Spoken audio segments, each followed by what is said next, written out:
Ladies and Germans of internets, this is my 3D printed point. The first one was a total cock-up. This one is a bit better. Now the little... It actually works. I'll see later. I'm just busy with a few things. Post a video of a loco going over it. And then it dewires.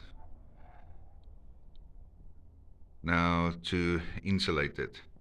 Now I've got my gaps there. So no short circuiting when the point is going left or right. Yeah, the first one I tried to reinvent the wheel and it did not work so nice. But yeah, this one is better. Now I have to print the left side one, another one of these, and two of the other sides. And then yeah, then I can continue outside.